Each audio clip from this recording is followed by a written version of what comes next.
ایک دفعہ کا ذکر ہے کہ ایک گاؤں میں زینب نام کی ایک چھوٹی بچی رہتی تھی۔ زینب کی دلچسپی ہمیشہ نئی چیزوں کو کھوجنے میں ہوتی تھی اور اس کے دادا جان کی کہانیاں اسے بہت پسند تھیں۔ اس کے دادا جان ہمیشہ اسے جادوئی کہانیاں سناتے اور اپنے بچپن کے دلچسپ واقعات سناتے تھے۔ ایک دن زینب اپنے دادا جان کے پرانے کمرے میں کھیل رہی تھی۔ اس نے ایک پرانی لکڑی کی الماری دیکھی جس میں ایک چھوٹا سا صندوق رکھا تھا۔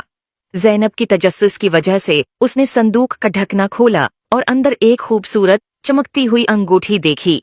یہ انگوٹھی کسی عام انگوٹھی سے مختلف تھی، اس پر خوبصورت ڈائمنڈ لگا ہوا تھا۔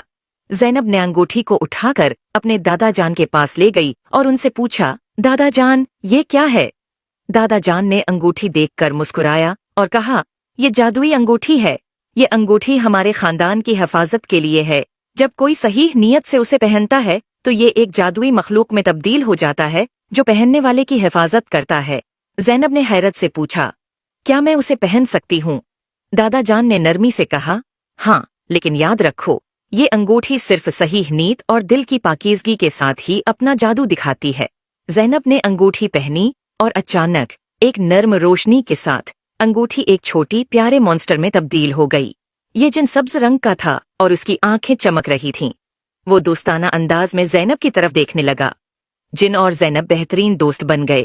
جن ہمیشہ زینب کی حفاظت کرتا۔ زینب نے محسوس کیا کہ جن نہ صرف اس کی حفاظت کرتا ہے بلکہ اسے جادوئی جگہوں پر بھی لے جاتا ہے۔ ایک دن جب زینب جنگل میں کھیل رہی تھی تو اس نے دیکھا کہ ایک درخت کے نیچے ایک ننھی سی بلی پھنس گئی ہے۔ زینب نے جن کو بلی کی مدد کے لیے کہا۔ جن نے اپنی جادوئی طاقتوں کا استعمال کیا اور بلی کو بچا لیا۔ زینب نے دیکھا کہ جن صرف ایک مونسٹر نہیں بلکہ ایک سچا دوست اور محافظ ہے۔ یہ کہانی ہمیں یہ سکھاتی ہے کہ ہم جان سکیں کہ سچی دوستی اور نیک نیتی اور دل کی پاکیزگی کی کتنی اہمیت ہے۔ امید ہے آپ کو سٹوری پسند آئے ہوگی۔